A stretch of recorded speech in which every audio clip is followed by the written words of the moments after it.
राष्ट्रगाथा channel पर आने वाले सभी श्रोताओं को, दर्शकों को मेरा सादर सप्रेम नमस्कार।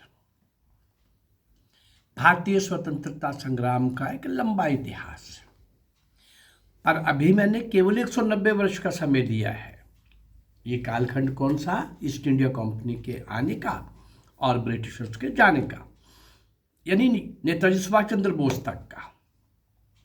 नेताजी सुभाष चंद्र बोस का जब मैं नाम लेता हूं तो इसका मतलब है जो लोग सशस्त्र चुनौती दे रहे थे अंग्रेजों को, फिरंगियों को, दुनिया के अंदर जिनकी सत्ताशाही का सूरज डूबता नहीं था, इतनी बड़ी दुनिया में जिनका राज्य था कि कहीं ना कहीं उनका सूरज चढ़ा हुआ है, निकला हुआ है, ऐसी सशक्त सत्ताशाही को चुनौती दे रहे थे भारत के बाल बालिकाएं, किशोर किशोरियां, युवा युवतियां और हर आयु वर्ग के लोग, क्रांतिकारी नायक और नायिकाएं, शौर्य और वीरता का नए स्वर्णिम पृष्ठ लिखते हुए एक नया इतिहास बना रहे थे।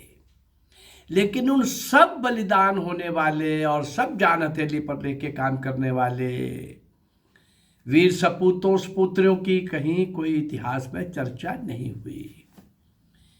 इस दर्द ने, पीड़ा ने, कसक ने मुझे प्रेरित किया कि मैं ऐसी उन सब हुतात्माओं को आपके सामने लाऊं जिन्होंने देश की आज़ादी के लिए असल में, वास्तव में काम किया।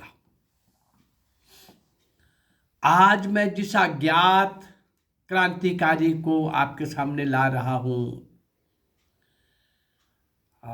कमाल के क्रांतिकारी श्री भागराम जी, ये जम्मू क्षेत्र के थे और मैं स्वयं भी उसी क्षेत्र से हूँ। लेकिन मुझे बहुत पीड़ा हो रही थी कि मैं सारे देश के क्रांतिकारियों को ढूंढ ढूंढ के दे रहा हूँ और जम्मू कश्मीर के सत्याग्रही तो बहुत। जम्मू कश्मीर का एक अपना इतिहास जिसके सूत्र महाभारत के साथ, और अभी पिछले ही दिनों पता चला मुझे एक कॉन्फ्रेंस के अंदर के जम्मू का इतिहास तो रामायण से भी उसके सूत्र मिलते हैं जाके। और मुझे आश्चर्य था कि ऐसे वीर लोगों की, डोगरों की धरती, ऐसा कैसे हो सकता है कि भारतीय स्वतंत्रता संग्राम में सशस्त्र चुनौती देने वाले क्रांतिकारी कभी ना रहे हों। लेकिन आज ये नाम श्री भागराम जी का मैं आपके सामने ला रहा हूं। लाहौर से फरार होकर जब यशपाल के लिए मैं कई एपिसोड दे चुका हूं, कमाल के क्रांतिकारी, हिमाचल के ब्यास नदी के किनारे बसे नादौन शहर के पास के गांव के कमाल के क्रांतिकारी। मैं तो उनको साहित्यकार ही समझता रहा कि चलो वो साहित्यकार थे, देशभक्ति का कुछ लिखते थे, पर वो कितने बड़े उग्र क्रांतिकारी थे, कमाल के क्रांतिकारी। कितने ही देश के कोने कोने में जाकर के बॉम्ब फैक्ट्री का निर्माण कर रहे थे। मुझे ये तो पता था कि यशपाल बॉम्ब फैक्ट्री बनाने के लिए जम्मू भी गए थे, परंतु आज हम जिनकी चर्चा कर रहे हैं वो भागराम जी की। लाहौर से फरार होकर जब यशपाल जम्मू पहुंचा तो उसका परिचय भागराम नाम के एक नौजवान से हुआ। भागराम से मिलते ही यशपाल को ये लगा कि एक अच्छा क्रांतिकारी मिल गया है और दोनों का अच्छा समय निभेगा। यशपाल जी अंडरग्राउंड थे, लाहौर से भाग के आए थे, उनका पीछा हो रहा था। और भागराम जी उस प्रकार का व्यक्ति, भागराम उनको मिल गया। वो किस प्रकार के व्यक्ति थे कि उन पर विश्वास भी किया जा सकता था। क्रांतिकारियों को सबसे पहले यही सोचना होता है।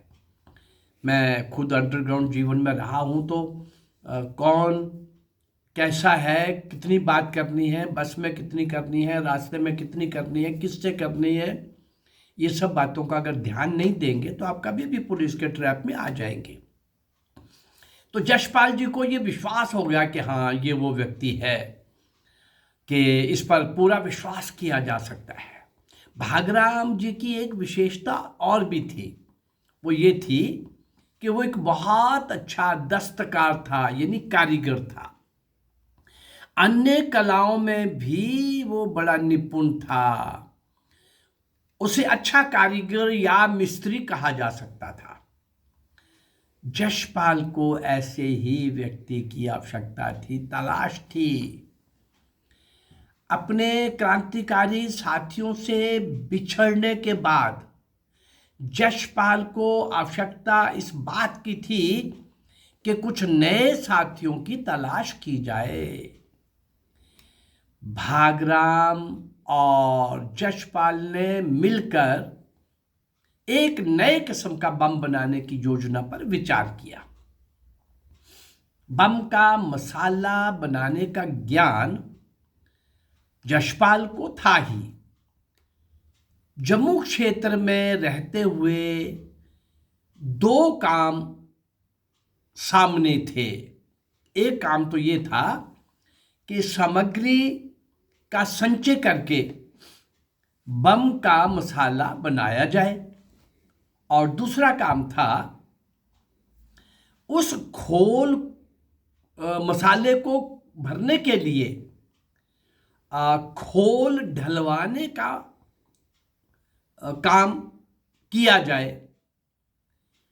और वो ढलवाने का काम भी एक मुख्य काम था, वो खोल कहाँ बनवाए जाए। मसाला तो दोनों ने मिलकर तैयार कर लिया। लोहे के खोल ढलवाने में संदेह की गुंजाइश थी। किसी से ये बनेगा कि नहीं बनेगा, वो सामग्री, वो मटेरियल, और किसी को पता भी ना चले। और इस कारण एक स्थानीय लोहार से पीतल की एक नली के टुकड़े कटवा लिए गए, और प्रत्येक टुकड़े के एक सिरे पर एक पीतल की ही टिकली झलवा ली गई। इस खोल में मसाला भरकर उसका दूसरा सिरा प्लास्टर ऑफ पेरिस से बंद कर दिया गया। जंगल में जाकर दोनों ने इस बम का परीक्षण किया। बम ने आवाज तो बहुत की, पर उसमें सहारक की शक्ति नहीं पाई गई। ये बहुत लोगों को मार नहीं सकेगा, ये बम आवाज करेगा। वो जो छर्रे उड़ करके लगने चाहिए बॉडी को, कुछ ना कुछ उनको कमी दिखाई दी। अपने इस प्रयोग से दोनों को निराशा तो हुई, पर उन्होंने अपने प्रयत्न नहीं छोड़े। यशपाल का साथी भगवती चरण से संपर्क स्थापित हो गया। यशपाल जो अपने पुराने साथी, जहां से वो निकल के भाग के दौड़ के आए थे बचते हुए, भगवती चरण से संपर्क स्थापित हो गया। और दोनों ने मिलकर वायसराय इरविन की ट्रेन को बम से उड़ाने की योजना बना डाली। वायसराय इरविन को उड़ाने की योजना बना डाली। इस कार्य में सहयोग देने के लिए लाहौर से इंद्रपाल को और जम्मू से भागराम को बुला लिया गया। एक पुरानी मोटरसाइकिल को खरीद कर उसे चलाने का अभ्यास यशपाल और भागराम ने कर लिया।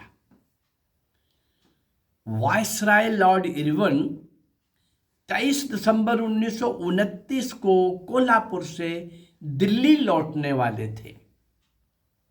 यशपाल, भगवती चरण और अन्य साथियों ने दिल्ली में अपना अड्डा जमा लिया, और भागराम ने उनके अर्दली की भूमिका का निर्वाह करने के लिए एक कबाड़ी की दुकान से खरीदा गया गरम ओवरकोट पहने हुए थे। वो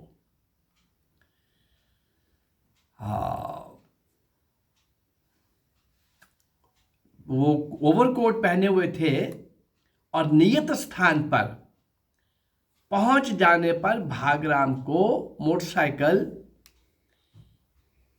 के पास छोड़ दिया गया।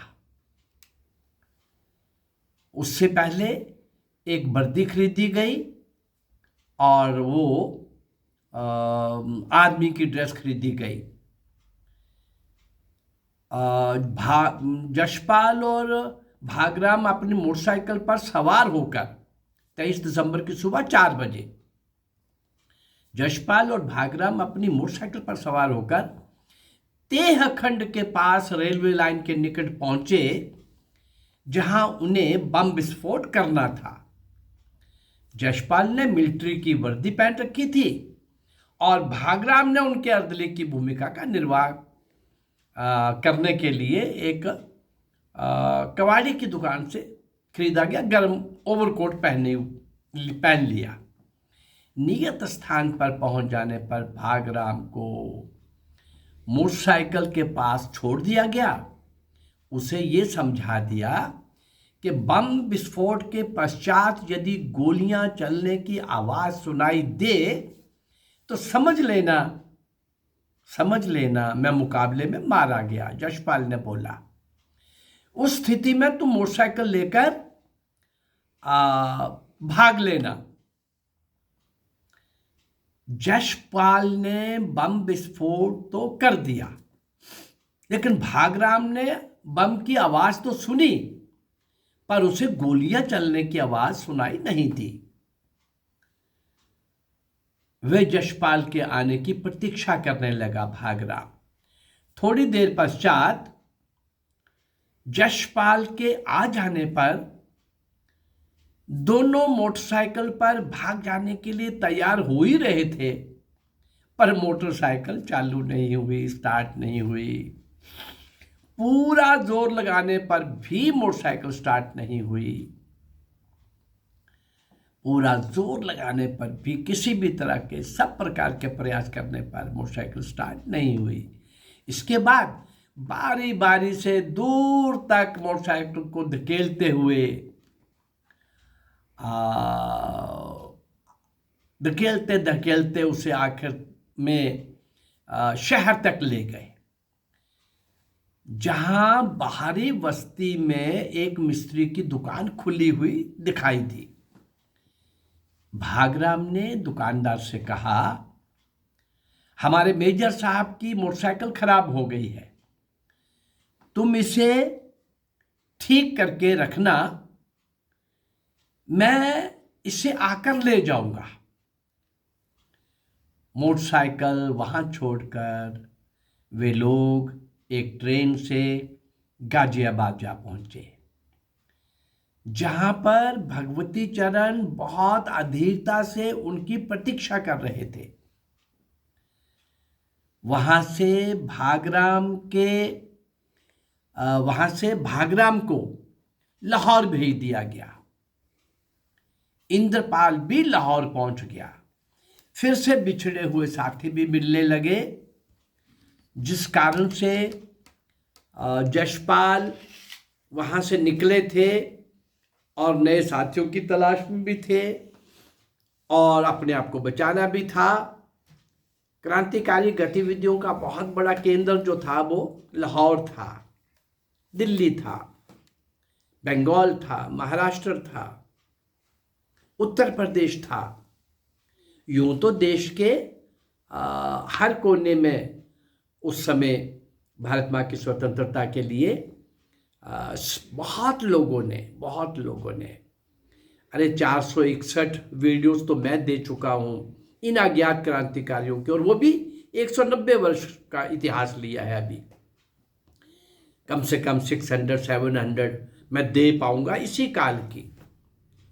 और मेरा प्रयास तो ये है कि सिंध के राजा ताहिर से लेकर नेताजी सुभाष चंद्र बोस तक 600-700 ये वीडियोस और इस काल की 190 वर्ष के कालखंड की, और कुल मिला के 1500-2000 वीडियो अज्ञात शूरवीरों की, क्रांतिवीरों की, नायक नायिकाओं की, शौर्य और वीरता के कमाल के प्रदर्शन करने वालों की, हर आयु वर्ग के महान क्रांतिकारियों ने, जिन्होंने भारत माँ की स्वतंत्रता रूपी महायज्ञ में अपनी आहुति दी, सर्वस्व न्यौछावर किया, लेकिन उनको इतिहास के किसी पन्ने पर दर्शाया नहीं गया। जो कौम अपने पूर्वजों पुरखों को, बलिदानियों को भूल जाती है, त्यागियों तपस्वियों को भूल जाती है, पढ़ाया ही नहीं गया तो कैसे पता चलता। पर मैं संकल्प लेकर निकला हूँ कि आने वाली पीढ़ी को भी ये सारे का सारा इतिहास, लगभग हजार साल का इतिहास, इस 1000 साल में उन वीर नायक और नायकों का इतिहास, वीर और वीरांगनाओं का इतिहास, भारत माँ के सपुत्र और सपुत्रियों का इतिहास, हर आयु वर्ग के लोग के कुर्बान होने वालों का इतिहास, जिन्होंने देश की स्वतंत्रता देखी नहीं, लेकिन इस भाव से अपने आप को कुर्बान कर दिया कि देश की आज़ादी मिलने तक हम फिर से जन्म लेंगे, फिर से लड़ेंगे, फिर से न अंग्रेजों को सशस्त्र चुनौती देंगे। ऐसे सब लोग, ऐसे हुतात्माएं, ऐसे महापुरुष, ऐसे नायक और नायिकाएं, वीर वीरांगनाएं, जिनको इतिहास में नहीं पढ़ाया गया और जो कहा गया, बताया गया कि आज़ादी किसने लेके दी है, उसको मैं आज रिपीट नहीं करना चाहता।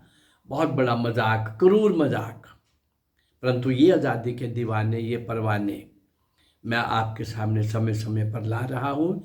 इन अज्ञात लोगों को आपके सम्मुख लाने का मेरा प्रयास, यदि आपको अच्छा लग रहा है तो मेरे इस राष्ट्रगाथा चैनल को लाइक करें, सब्सक्राइब करें और शेयर करें।